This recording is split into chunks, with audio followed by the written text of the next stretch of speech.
What if the most poetic and spiritual book in the Bible held a secret map, a hidden blueprint for your financial prosperity? Yes, my friend, I am talking about the Psalms. Consider this. You might never read, "The Lord is my shepherd, I shall not want the same way again," once you unlock the deeper layers of its meaning. For centuries, these ancient songs have been a source of comfort, guidance, and profound spiritual reflection for countless souls. We turn to them in moments of joy, in times of sorrow, seeking solace or expressing praise. But what if their wisdom extends far beyond our spiritual devotions, touching the very practical, often anxiety-inducing realm of our personal finances? It sounds almost counterintuitive, doesn't it? To many, the world of faith and the world of finance seem like two separate, almost opposing universes. We're taught to keep them distinct, to seek financial counsel from economists, market analysts, and investment strategists, and spiritual guidance from sacred texts and spiritual leaders. Yet this very separation might be costing us a deeper, more profound understanding of true abundance, leaving us perpetually searching for answers in fragmented pieces. We live in an age of overwhelming financial advice, a constant deluge of tips, tricks, and systems promising instant wealth or guaranteed security. From volatile stock markets to the latest digital currencies, the noise is deafening and the pressure to keep up is immense. So many of us are caught in a cycle of striving, accumulating, and yet often feeling unsatisfied, perpetually anxious about what we lack or what we might lose. We chase after fleeting trends only to find ourselves back at square one, wondering if there's a more stable, more fulfilling way to manage our material lives. What if the answers to a truly abundant life, one that encompasses not just material wealth but also inner peace, a clear conscience, and a lasting sense of purpose, have been staring at us from the ancient pages of Scripture all along? What if the path to financial freedom isn't found in a complex algorithm, but in timeless divine principles? Millennia ago, poet kings like David and profound sages who contributed to this incredible collection of prayers and poems weren't just penning hymns. They were living lives steeped in both spiritual contemplation and the very real-world challenges of leadership, war, and indeed, managing vast resources. They were navigating economies, understanding systems of provision and scarcity, dealing with debt, generosity, and the pursuit of security. And through their inspired words, they inadvertently, or perhaps intentionally, encoded a divine economy, a set of principles for managing life and resources, etched in verses that continue to echo with profound financial truths. This isn't about some superficial prosperity gospel that promises instant riches through prayer, nor is it about equating piety with material gain. This is far more profound, far more sustainable. It is about understanding that our finances are deeply intertwined with our spiritual well-being, and that God's wisdom, as expressed in the Psalms, offers timeless, unchanging guidance for both. It's an invitation to align our material pursuits with our spiritual convictions, discovering a harmonious path forward. In this journey we are embarking on, we will pull back that curtain of common assumptions. We will venture beyond the surface, beyond the familiar, to unravel 5 revolutionary financial principles, hidden in plain sight within the Psalms. These are not mere tips you can find in any self-help book or fleeting market commentary. They are foundational truths, bedrock principles that have stood the test of time, tested by generations and proven reliable across diverse cultures and circumstances. Principles that, if understood and truly applied, hold the power to transform not just your bank account, but your entire relationship with money. Imagine a life where financial decisions are guided by an unshakable peace, where generosity flows naturally from a place of secure abundance, and where true wealth isn't a fleeting acquisition, but a state of being rooted in eternal wisdom. This isn't a pipe dream, it's a tangible possibility that the Psalms illuminate for those willing to look. We will explore how these ancient verses speak directly to our modern struggles with debt, investment, saving, giving, and finding contentment in a world constantly pushing us to acquire more. They offer a counterbalance to the incessant clamor of consumerism and a steady hand amidst economic uncertainty. Think about the gnawing anxiety that often accompanies financial matters, the quiet stress of making ends meet, the relentless pressure to keep up with societal expectations, or perhaps the surprising emptiness that can sometimes come even with great material wealth. The Psalms offer a different path, a way to navigate these turbulent waters with faith, wisdom, and a renewed sense of purpose. They invite us into a relationship with the ultimate provider, teaching us dependence, gratitude, and responsible stewardship over everything entrusted to us. So, prepare to see these cherished scriptures through a brand new lens, a lens that reveals a comprehensive framework for living a life of true prosperity, one blessed not only in substance but in spirit, fostering a deeper sense of contentment and fulfillment. I urge you, stay with me until the very end. Your patience will be profoundly rewarded. You will find that the last secret, the final piece of this divine puzzle, is by far the most transformative of them all. It is a key that can unlock not just financial freedom, but a deeper spiritual liberation, changing the very foundation of how you perceive and interact with the resources entrusted to your care, leading you towards a life of profound peace and lasting abundance. Now that we have set the stage, allowing ourselves to consider the unexpected, a question naturally arises for many. Why the Psalms? Why, among all the sacred texts and wisdom literature available, would we turn to these ancient songs to understand something as seemingly secular as money?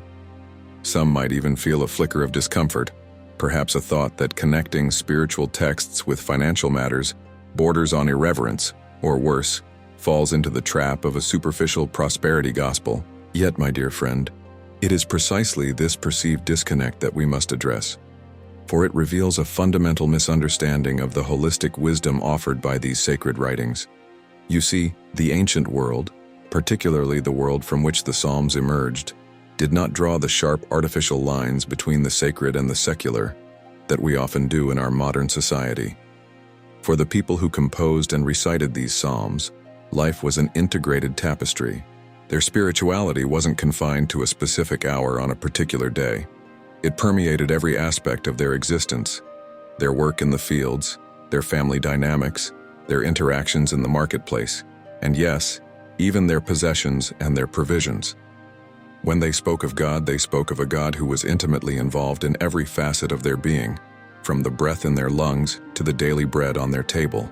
Therefore, to them, their financial well-being, their struggles with scarcity, their blessings of abundance, were inherently spiritual matters. They were reflections of their relationship with the divine, tests of their faith, and opportunities for gratitude or dependence.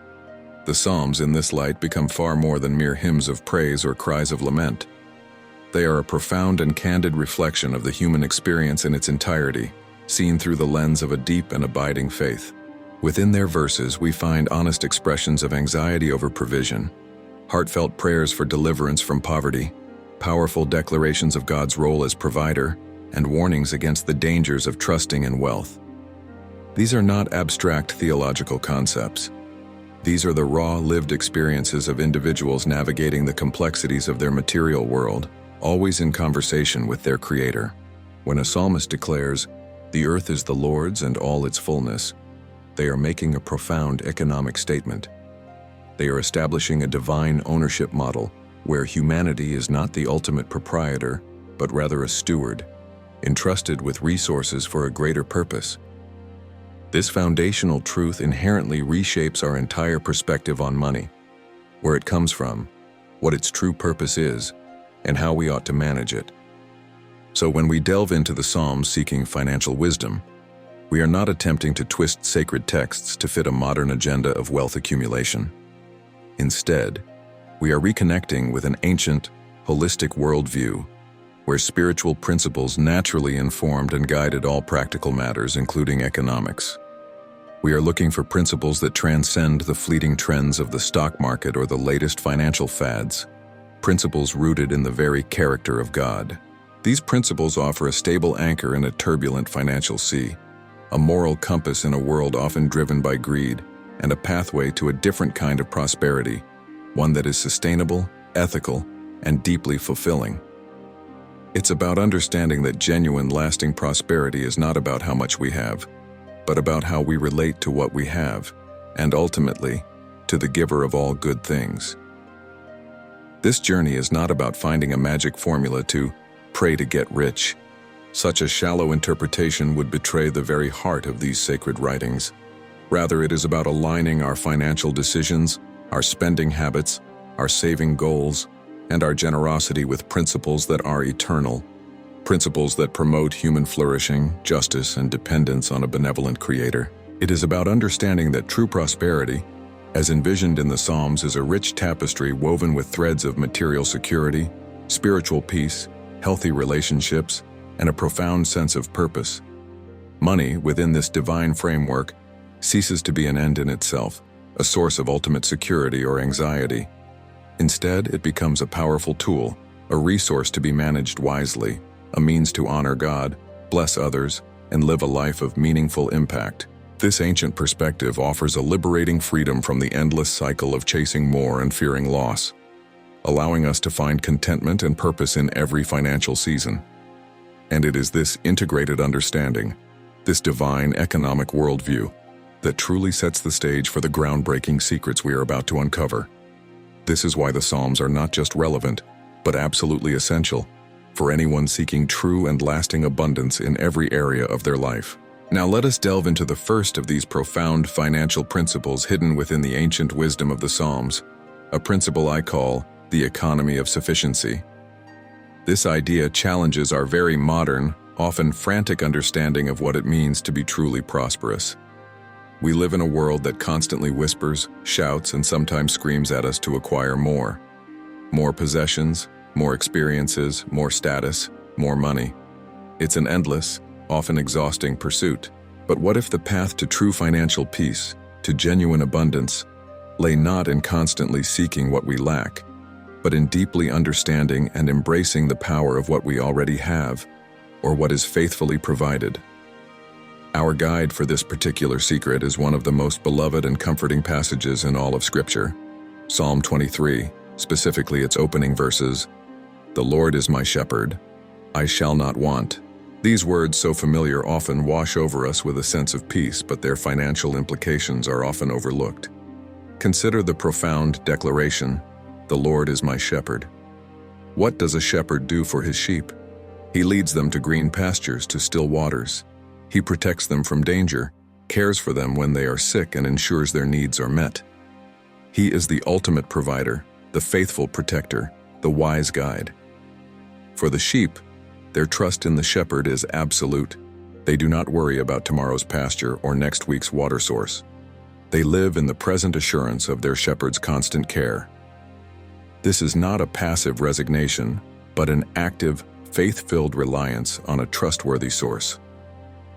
When we declare, "The Lord is my shepherd," we are making a radical statement about divine provision and our place within it.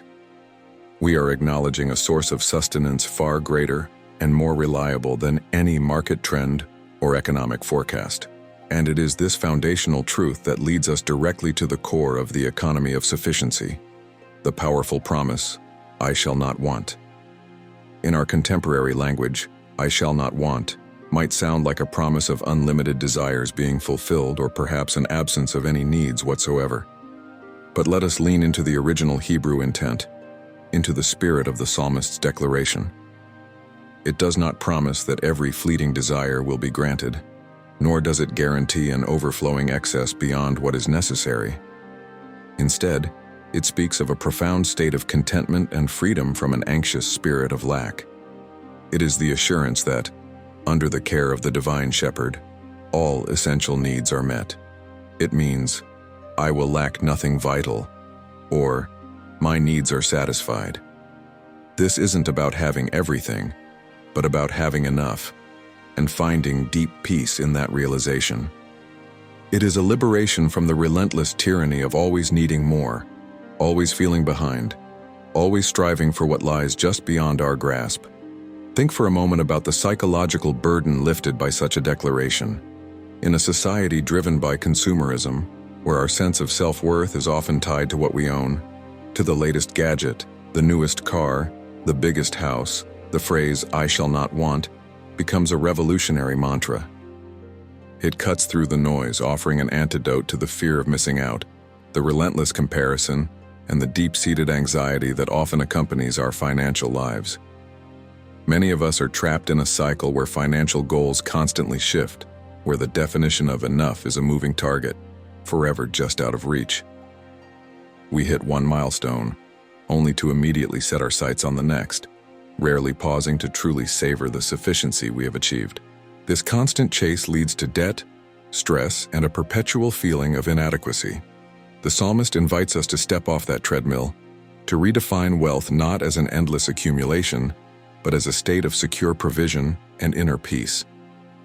So, how do we decodify this ancient wisdom for our modern financial lives? The true wealth offered by the economy of sufficiency is not merely material accumulation, but rather the profound security and unshakable peace that stems from knowing your fundamental needs are truly met. It is the peace that transcends market fluctuations and economic downturns, because your ultimate trust is placed not in the volatility of human systems, but in the steadfastness of divine care. This perspective liberates us from the societal rat race, from the constant pressure to keep up with an ever-escalating standard of living. It encourages us to differentiate between true needs and endless wants, between what genuinely sustains us and what merely satiates a temporary, often manufactured craving. This is a profound shift in mindset, from a scarcity mentality that always fears lack to a sufficiency mentality that celebrates provision and finds contentment in the present. Practically speaking, this principle calls for an intentional reevaluation of our spending and saving habits. It asks us to look at our budget not as a restrictive chore, but as a tool for aligning our resources with our true needs and values, rather than with fleeting desires. It encourages gratitude for what we have, rather than constant dissatisfaction over what we don't. It means building financial stability through diligent stewardship, valuing long-term peace over short-term gratification or hyper-growth at any cost. It empowers us to break free from the invisible chains of societal pressure, to step away from the incessant demand to constantly upgrade, to consume more, to display a certain level of prosperity that may not even align with our true path or our deepest values. This freedom, this ability to define enough for yourself, under the gentle guidance of a divine shepherd, rather than letting external voices dictate it, is itself a profound form of spiritual and financial wealth.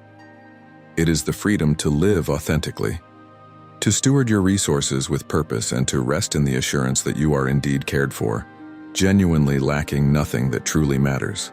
Having explored the liberating truth of the economy of sufficiency, where our needs are met under the care of the divine shepherd, a crucial question naturally follows. How do we ensure this peace endures? How do we cultivate a lasting stability, a well-being that isn't just about the present provision but about a flourishing future? The answer, my friend, is beautifully illustrated in another profound principle found in the Psalms, the principle of the planted tree, which speaks directly to the nature of wise investment and enduring prosperity. Consider the vivid imagery presented to us in the very first psalm, a foundational text that sets the tone for the entire collection. It describes the blessed individual not as a fleeting flower or a wind-blown seed, but as a tree planted by streams of water. This isn't a casual placement, it's an intentional, deliberate act. A tree planted by streams of water has a constant, reliable source of nourishment. Its roots can reach deep, anchoring it firmly, allowing it to draw sustenance regardless of superficial changes in the weather. This powerful metaphor speaks volumes about how we ought to approach our resources, our time, and our efforts. Are we planting ourselves in fertile ground, or are we chasing after temporary solutions in barren landscapes? Are our investments, not just financial but also in character and wisdom, shallow and susceptible to every passing storm? Or are they deeply rooted, drawing from a constant life-giving source? This principle calls us to a deliberate, thoughtful approach to building lasting well-being, far removed from the impulsiveness that often characterizes our modern decisions. The psalm continues to describe this tree, that yields its fruit in its season and its leaf does not wither. There is a profound lesson in patience embedded here. Fruit does not appear overnight. It requires time, nurturing, and adherence to natural cycles. Prosperity, in this divine framework, is not instantaneous, nor is it a result of speculative gambles. It is an organic process, a gradual unfolding that respects the rhythms of growth. It speaks of diligent effort, consistent care, and a trust in the timing of the seasons. The tree doesn't force its fruit. It produces it naturally, abundantly, when the conditions are right and its roots are well established. And significantly, its leaf does not wither. This signifies resilience, enduring vitality. A well-rooted investment, whether in finances, relationships, or personal character, offers stability that withstands the inevitable droughts and storms of life. It's about building something robust, something that retains its value and strength, rather than something that flourishes momentarily only to quickly fade away. When we consider our financial portfolios, our career paths, or even our family legacies, how much of our strategy is focused on yielding fruit in season and maintaining a leaf that does not wither? Psalm 112 further expands on this principle, stating, "Blessed is the man who fears the Lord, who delights greatly in his commandments. His offspring will be mighty in the land. The generation of the upright will be blessed. Wealth and riches are in his house, and his righteousness endures forever." Here, the connection between righteous living and enduring prosperity becomes explicit. This isn't wealth accumulated through questionable means or fleeting luck. It is wealth that accrues as a natural consequence of a life lived in wisdom, integrity, and reverence for divine principles. The emphasis is on the manner in which wealth is acquired and stewarded. The fear of the Lord implies not terror, but a profound respect, an alignment with divine order that naturally leads to ethical dealings, generosity, and wise decision-making. Such a foundation, rooted in integrity, is far more stable than any market trend. It suggests that our financial success is deeply interwoven with our moral compass and our commitment to justice and goodness in our interactions. In practical terms, the principle of the planted tree calls us to embrace a long-term vision in our financial lives, much like a farmer tending to an orchard. It encourages ethical investing, where our resources are placed not just where they might yield the highest return, but where they align with our deepest values. This means patiently building wealth through diligent work, consistent savings, and prudent investments that have deep, sustainable roots, rather than chasing after risky, get-rich-quick schemes that are akin to planting seeds on rocky ground. These fleeting opportunities may promise quick gains but often lack the necessary depth to withstand economic storms, leaving investors vulnerable and often poorer than before. The wisdom of the Psalms invites us to be discerning, to build on solid ground, seeking growth that is steady and enduring. It's a call to view our finances as a garden to be tended, not a casino to gamble in. Moreover, this principle extends beyond personal wealth. Psalm 112 speaks of his offspring being mighty in the land. This implies a legacy, an investment not just for ourselves, but for future generations. It shifts our perspective from immediate gratification to creating a lasting impact, building something that serves as a blessing far beyond our own lifetime. This kind of wealth building is not just about accumulation, it's about cultivation.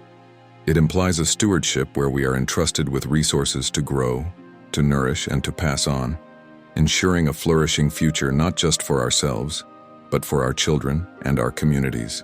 This is a powerful antidote to the short-sightedness that often plagues our financial decisions, encouraging us to think generationally, to plant trees whose shade we may never personally enjoy, but which will provide comfort and sustenance for those who follow.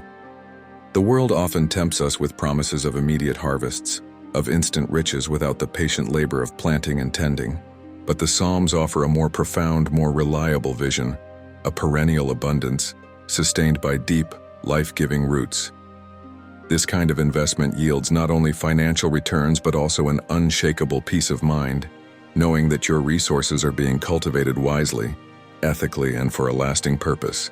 It is a pathway to a prosperity that is resilient, meaningful, and truly enduring, because its roots are not in the fickle soil of human markets, but in the unchanging principles of divine wisdom.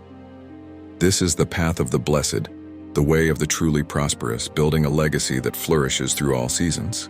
Having delved into the profound truth of the economy of sufficiency and embraced the long-term vision of the principle of the planted tree, we now turn to a secret that might seem counterintuitive to conventional financial wisdom, yet holds immense power for enduring prosperity. This is the social capital of generosity. In a world often driven by scarcity mindsets, where the instinct is to hoard, to protect, to maximize personal gain, the Psalms present a radically different yet profoundly effective approach to wealth and security. Generosity, in this ancient wisdom, is far more than a moral obligation. It is a strategic investment, a powerful mechanism for building resilience and unlocking blessings that no purely material transaction could ever yield. Many of us view giving as a simple act of charity, a one-way transaction where we diminish our own resources to benefit another. The internal debate often revolves around how much we can afford to give, after all our needs and desires are met. But the Psalms invite us to transcend this limited perspective. They reveal generosity as a dynamic principle, a form of spiritual and social capital that, when wisely cultivated, yields a return far greater than any interest rate or market gain. It is an understanding that true wealth is not solely measured by what we accumulate, but by what we circulate, by the connections we forge, and by the divine principles we activate through our giving. It challenges the very notion that our resources are solely for our own consumption, revealing them as tools for connection, compassion, and divine purpose. Let us consider Psalm 41, which opens with a powerful declaration. Blessed is the one who considers the poor. In the day of trouble, the Lord delivers him. Take a moment to truly absorb the depth of this promise.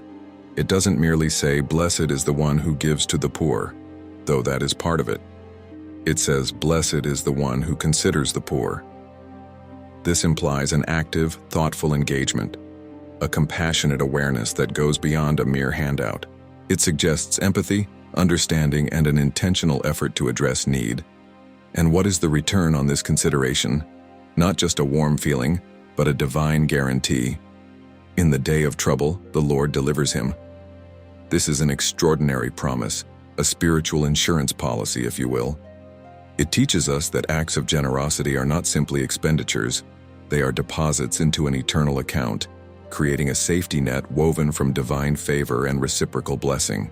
When you extend a hand to someone in need, you are, in essence, investing in a principle that promises protection and deliverance for yourself in times of your own difficulty. This builds a powerful form of social capital, fostering a community of care and mutual support, where the very act of giving creates a buffer against isolation and hardship. Furthermore, Psalm 112, which we touched upon earlier regarding the planted tree, also paints a vivid picture of the generous individual. It states, "Good will come to him who is generous and lends freely, who conducts his affairs with justice. He is generous, he gives to the poor, his righteousness endures forever, his horn will be lifted high in honor." Here, generosity is inextricably linked to justice and righteous conduct. It's not a random act, but an integral part of a life lived in accordance with divine wisdom. The psalmist emphasizes that this kind of generosity is not impulsive, but is part of a just and ethical way of conducting one's life and affairs.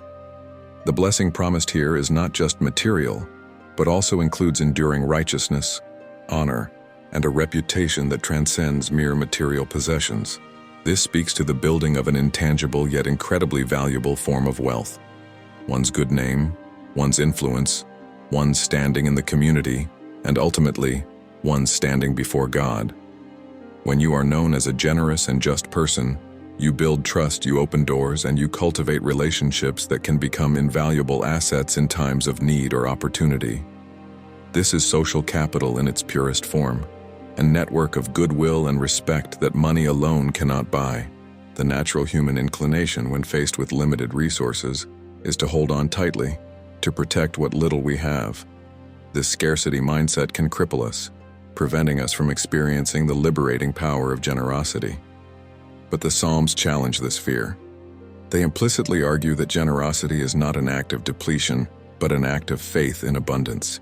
It's a belief that giving does not diminish, but rather activates a divine principle of multiplication, ensuring that the flow of resources continues and often increases. It transforms our understanding of money from a finite resource to be hoarded into a flowing current to be channeled for blessing. This profound shift from scarcity to sufficiency, then to generous circulation, redefines our relationship with our resources. It frees us from the anxious grip of materialism, allowing us to be conduits of blessing rather than mere containers. So, how do we apply this social capital of generosity in our modern lives? It begins by consciously viewing generosity not as an expense, but as an investment. This extends beyond merely monetary donations. It encompasses the generous giving of our time, our talents, our knowledge, and our influence. It involves actively seeking opportunities to empower others, to lift them up, to contribute to the well-being of our community. It means being a person known for integrity and a giving spirit, understanding that these qualities build bridges and open doors that brute force or cunning never could. The return on such generosity might not always be quantifiable in a spreadsheet, but it manifests as peace of mind, stronger community bonds, unexpected opportunities, and a profound sense of divine favor. It serves as a powerful buffer against isolation and hardship. For when you have been generous, you are far less likely to find yourself truly alone in times of trouble. Your acts of kindness create a ripple effect, returning to you in forms you may never anticipate. In essence, generosity, as revealed in the Psalms, is not merely an act of kindness. It is an advanced financial strategy, a powerful testament to our trust in God's providence. It reflects a heart that is free from the crippling grip of materialism and is open to being a channel of blessing. It's not about earning favor, but living out the divine nature, reflecting the generosity of the Creator. It's about building a resilient ecosystem around oneself, where giving creates receiving, where the well-being of others becomes interwoven with our own. This secret teaches us that true wealth is found not in the amount of our personal holdings, but in the breadth of our impact and the depth of our connections. It's the ultimate long-term investment, a deposit into an eternal account, yielding dividends of well-being, influence, and divine favor that far surpass any earthly interest rate. It builds a kind of wealth that no recession can touch, a legacy of character that no market crash can diminish. This profound understanding of interconnectedness and active stewardship through giving naturally leads us to the next secret, the critical importance of the accounting of conscience, which speaks to the ethical foundation of all our financial dealings. Having realized the immense power of the social capital of generosity, where giving becomes a strategic investment in divine protection and community resilience, we now arrive at a bedrock principle that underpins all lasting prosperity: the accounting of conscience. Generosity, while transformative, is meaningless, even hollow, if it does not spring from a foundation of absolute integrity. In a world increasingly complex, where financial dealings can be opaque and the temptation for shortcuts ever present, the Psalms call us to an unwavering standard of honesty and ethical conduct, not just in our external actions, but in the deepest recesses of our hearts. This is about more than mere legal compliance. It is about an internal ledger, a spiritual accounting that God Himself observes. Consider, my dear friend, the profound questions posed in Psalm 15. The psalmist asks, "Lord, who may dwell in your sacred tent? Who may live on your holy mountain?" This is not just an inquiry about physical location. It is a spiritual investigation into the character required for true intimacy with the divine, for experiencing the highest form of spiritual and, by extension, financial well-being. The answer provided is a clear, uncompromising blueprint for integrity. It describes the one whose walk is blameless, who does what is righteous, and who speaks the truth from their heart. This sets the stage. It is about a consistent life, where outward actions match inward convictions. But then, the psalm delves into specific behaviors, many of which directly pertain to our financial interactions and how we treat our fellow human beings in the marketplace of life.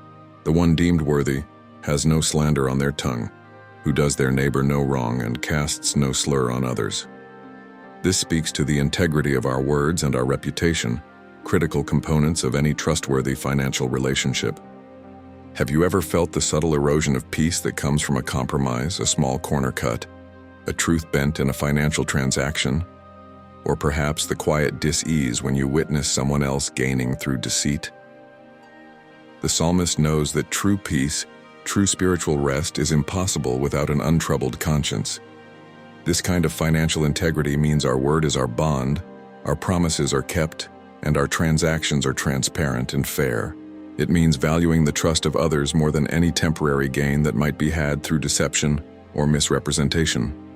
The psalm continues, "Who despises a vile person, but honors those who fear the Lord, who keeps an oath even when it hurts, who lends money to the poor without interest, who does not accept a bribe against the innocent."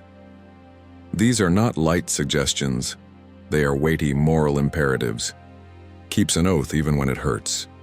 This speaks to the absolute sanctity of contracts and commitments, even when unforeseen circumstances make them difficult or costly to uphold. It defines character. And then, the pointed instruction about lending money. Lends money to the poor without interest. This challenges the very foundations of predatory lending practices, urging a compassion and justice in financial dealings with the vulnerable. It's a reminder that exploiting someone's desperate need for financial gain is not only unethical, but spiritually corrosive. To not accept a bribe against the innocent is a direct call to resist corruption, to uphold justice, and to refuse to participate in any scheme that would unjustly enrich oneself at the expense of another. This is the rigorous accounting of the soul, where every financial decision is weighed not just by its profitability, but by its ethical and spiritual impact. Further emphasizing this moral distinction, Psalm 37:21 starkly contrasts the actions of two types of individuals. The wicked borrow and do not repay, but the righteous are generous and give. Here, the repayment of debt is explicitly linked to righteousness, and the failure to repay is attributed to the wicked. This is not merely about financial capacity, it is about character. A righteous person, one who aligns with divine principles, makes every effort to honor their commitments, to repay what is owed. This verse highlights the deep spiritual resonance of our obligations. Defaulting on a debt isn't just a financial failure. It can be a moral one, a breach of trust, and a disregard for the well-being of another. Conversely, the righteous are characterized not only by their diligence in fulfilling obligations, but also by their readiness to be generous, showing how integrity and generosity are two sides of the same coin, flowing from a heart aligned with God. In our complex modern economy, where lines can be blurred and ethical dilemmas arise daily, this accounting of conscience serves as an unwavering compass. It compels us to ask, is this deal fair? Am I being fully transparent? Am I honoring my agreements? Am I exploiting anyone's vulnerability?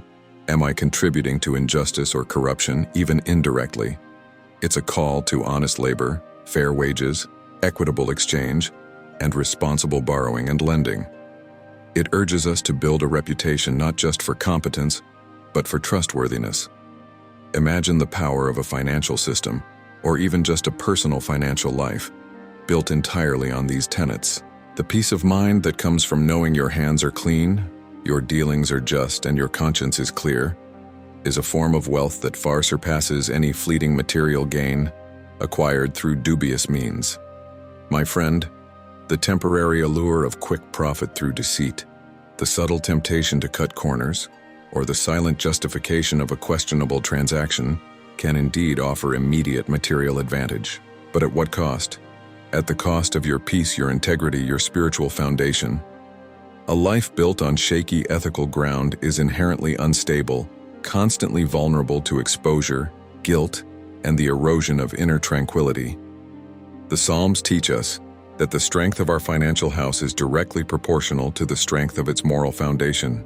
When we practice the accounting of conscience, we are not merely avoiding earthly penalties. We are cultivating an unshakable inner peace, a divine shield of protection that comes from living in alignment with God's perfect justice.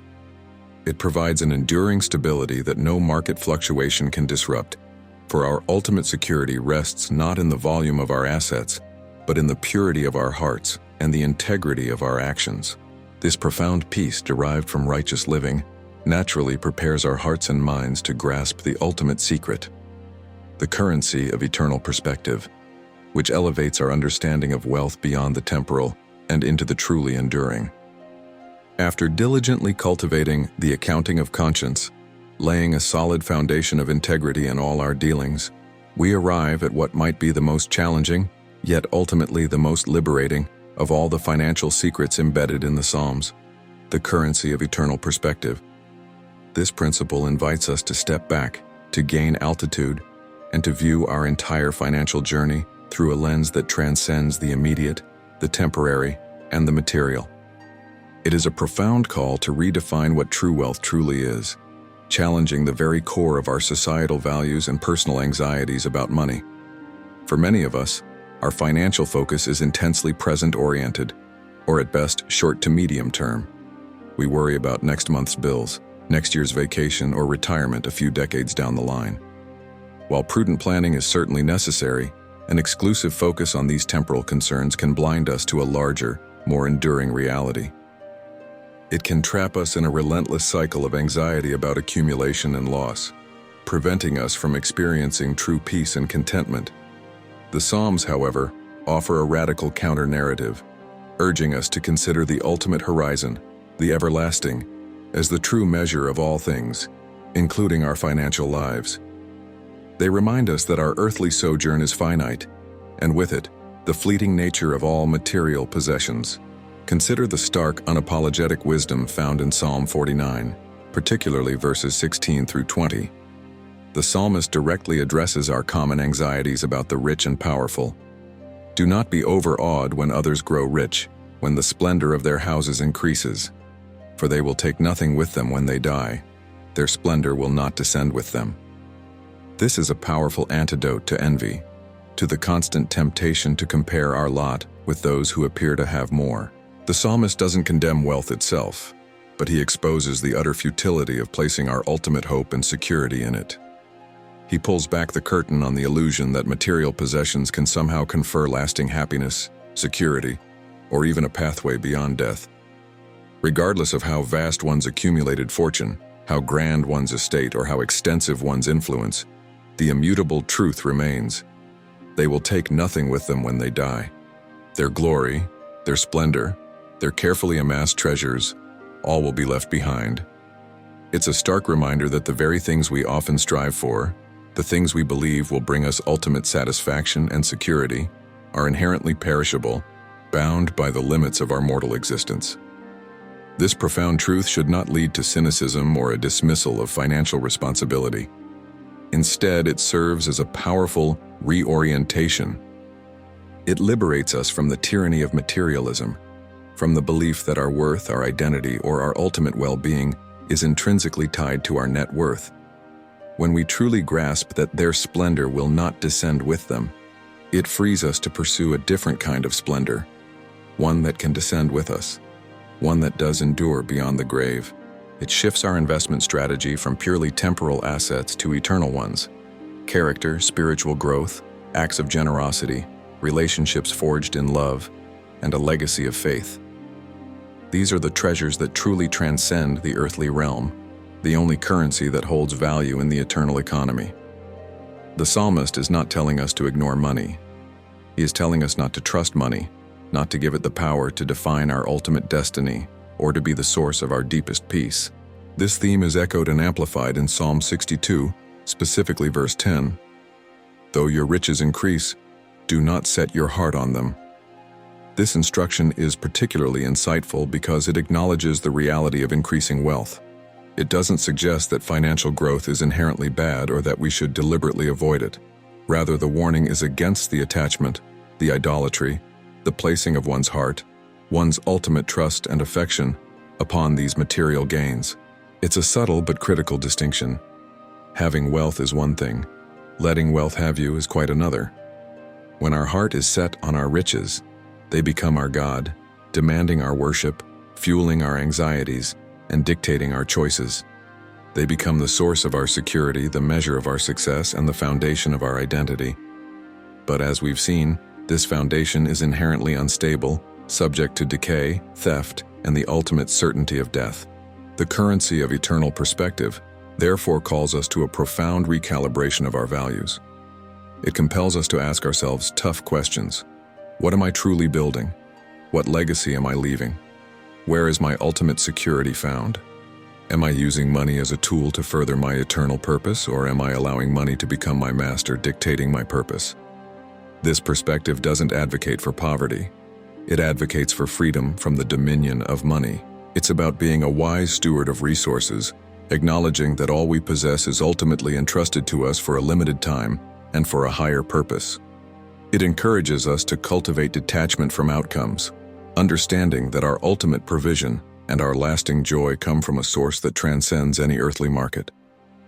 This detachment doesn't mean indifference. It means operating with wisdom and diligence, but with a heart free from the fear of loss or the insatiable craving for more. In practical terms, embracing this eternal perspective means striking a conscious balance in our lives. It means diligently pursuing financial well-being, saving wisely, investing prudently, and stewarding our resources with integrity, but always with the awareness that these are means to an end, not the end itself. It encourages us to prioritize investments that yield eternal dividends: our relationships, our spiritual growth, acts of selfless service, the pursuit of wisdom, and the building of a character that aligns with divine principles. These are the true treasures that cannot be stolen, cannot decay, and will accompany us beyond this life. It also means actively resisting the societal pressure to constantly consume and accumulate, choosing instead a path of contentment and generosity, understanding that these choices contribute to a richer, more meaningful life, both now and in the hereafter. It's about consciously choosing to invest in experiences that build character and strengthen connections, rather than merely accumulating possessions that bring temporary pleasure. This is the ultimate freedom that the Psalms offer, the freedom from being enslaved by our financial circumstances, whether in abundance or in scarcity. It is the freedom to live with purpose, to give generously, and to find true security not in our portfolios but in our relationship with the giver of all good things. The currency of eternal perspective reminds us that our true wealth is not measured by the numbers in our bank account, but by the depth of our faith, the richness of our relationships, the integrity of our character, and the eternal impact of our choices. It is a profound, liberating truth. The greatest secret of money is that it is merely a tool, a temporary resource, and our true treasure lies beyond its fleeting grasp, in the unshakable realities of an eternal God. This perspective fundamentally shifts how we approach every financial decision, imbuing it with a sense of higher purpose and lasting significance, moving us beyond the anxieties of the moment into the profound peace of a life well lived in the light of eternity. We have journeyed through profound truths hidden within the ancient wisdom of the Psalms, peeling back layers of common understanding to reveal revolutionary principles for our financial lives. We embrace the liberating truth of the economy of sufficiency, learning to find peace in having enough under the care of our divine shepherd. We then understood the long-term vision of the principle of the planted tree, advocating for patient, ethical, and deeply rooted growth.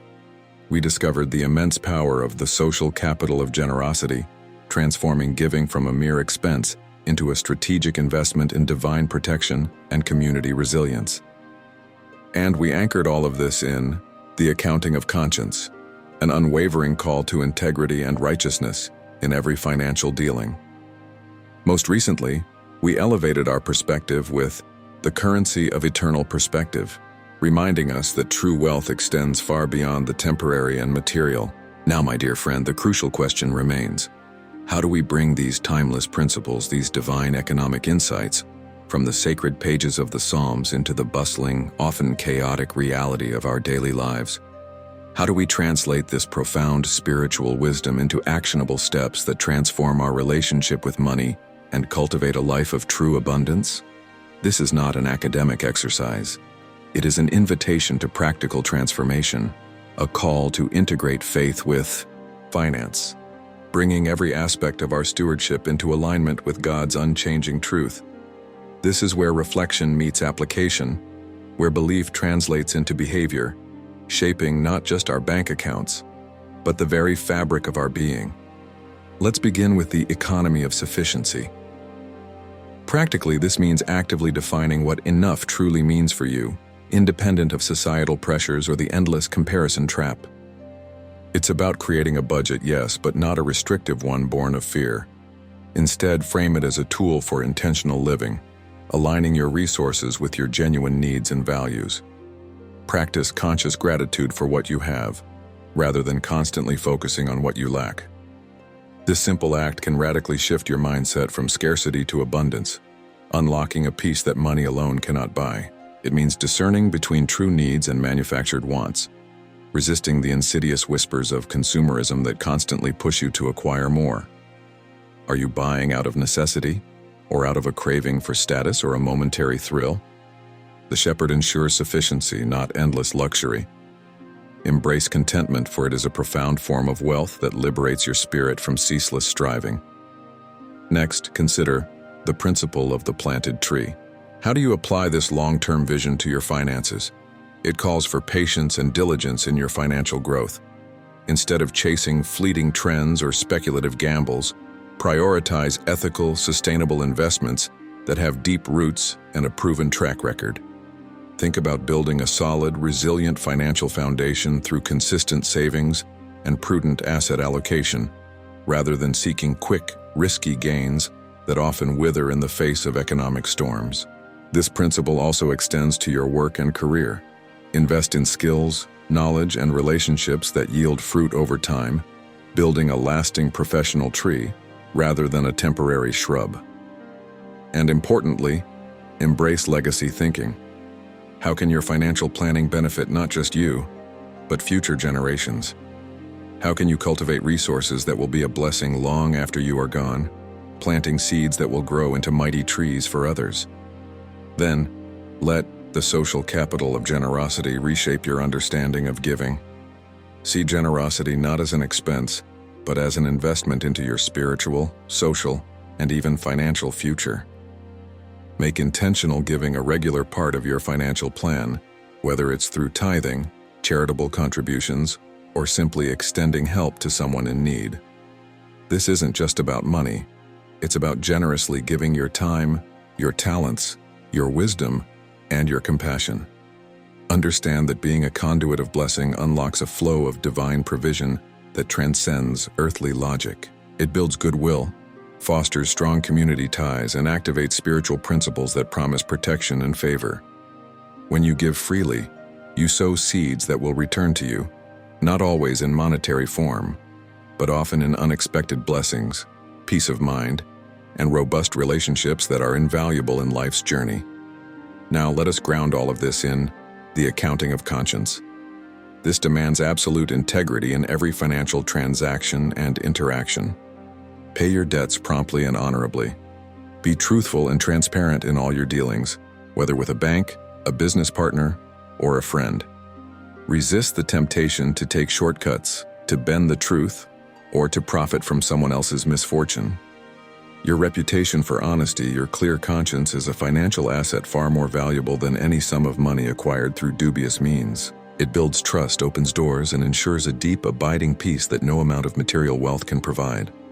Remember, the true measure of our financial integrity is not just what we do when others are watching, but what we do when no one is watching, knowing that God Himself observes every entry in our internal ledger. And finally, let the currency of eternal perspective be the overarching lens through which all your financial decisions are made. This means continually asking, what truly endures? Invest primarily in what has eternal value: your relationship with God, your character, your relationships with loved ones, your spiritual growth, and acts of service that leave a lasting impact. Money is a tool, a temporary resource entrusted to your care for a season. Do not let it become your master, nor the source of your ultimate security. Use it wisely, manage it diligently, but hold it loosely, knowing that true treasure lies beyond its fleeting grasp. This perspective frees you from the anxieties of accumulation and loss, allowing you to live with purpose, gratitude, and a profound sense of peace. Knowing your ultimate security rests in something far greater than any earthly portfolio. This integration of ancient wisdom with modern application is not a magic formula for instant riches, my friend, nor is it about blindly following a set of rules. It is a journey of faith, of responsibility, and of deeply personal reflection. Money, when viewed through the lens of the Psalms, ceases to be an end in itself. It becomes a powerful means to live a life of purpose, to steward God's creation, to bless others, and to live in alignment with His divine plans for true abundance. It's about building a life not just filled with possessions, but overflowing with peace, meaning, and a deep connection to the giver of all good things. This is a path of liberation, freeing you from the anxiety and endless striving that so often accompany financial concerns, replacing it with a profound sense of purpose and a quiet confidence in divine provision.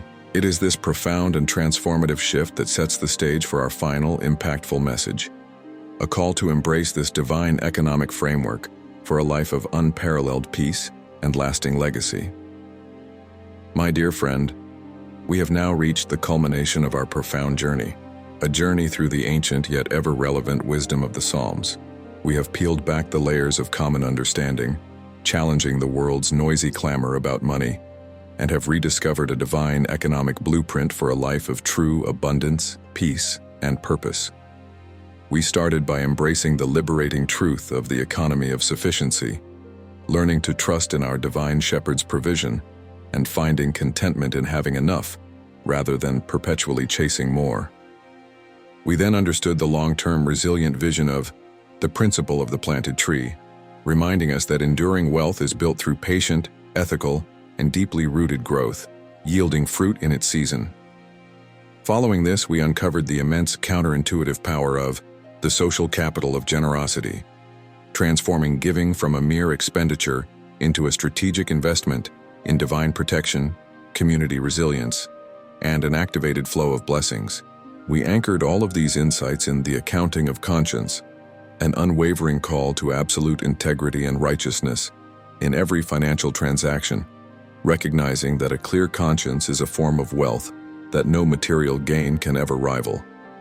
And finally, we elevated our entire understanding with the currency of eternal perspective, reminding us that true treasure lies beyond the temporary and material, residing in what truly endures for eternity. We have seen that the Psalms do not offer a superficial get-rich-quick scheme, nor do they promise a life free from financial challenges. What they do offer, however, is something far more precious and enduring, a profound framework for approaching money and resources with wisdom, integrity, faith, and a deep sense of purpose. They liberate us from the anxiety, the greed, and the endless striving that so often characterize our modern relationship with finance. They show us that true prosperity is not merely measured by the size of our bank accounts, but by the richness of our character, the depth of our relationships, the peace in our hearts, and the lasting impact of our stewardship. It is a holistic abundance that money alone cannot buy, nor can market fluctuations take away.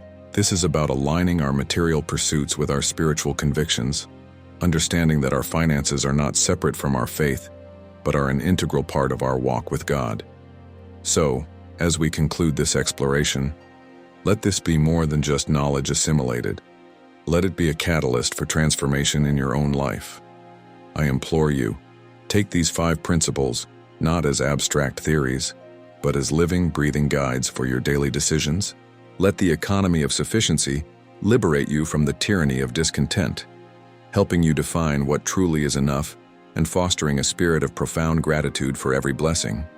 Apply the principle of the planted tree by making long-term, ethical investments in your future, in your family, and in your community, building a legacy that will flourish for generations. Unleash the social capital of generosity by intentionally and cheerfully giving of your resources, knowing that in doing so, you are sowing seeds that will yield a harvest of unexpected blessings and divine protection. Live by the accounting of conscience, ensuring that every financial decision reflects uncompromising integrity, for your reputation and peace of mind are invaluable assets. And above all, guard your heart with the currency of eternal perspective, reminding yourself daily that money is a powerful tool, a temporary stewardship, but never the ultimate source of your security or the measure of your true worth.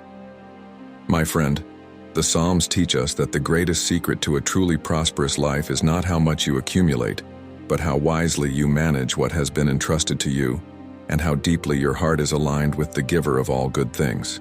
It is a call to be a faithful steward, to use your resources to bless others, to cultivate justice, and to glorify God in every transaction. This path promises a wealth that time cannot destroy, a peace that circumstances cannot disturb, and a legacy that will echo through eternity. May the wisdom of the Psalms guide every step you take, every decision you make, and every resource you manage, leading you into a life of genuine abundance, profound purpose, and unwavering peace. If this journey has opened your eyes to a new perspective, if it has stirred something deep within your spirit, I encourage you to share this message with someone who needs to hear it. Let us spread this ancient, timeless wisdom, and together, walk a path towards true and lasting prosperity.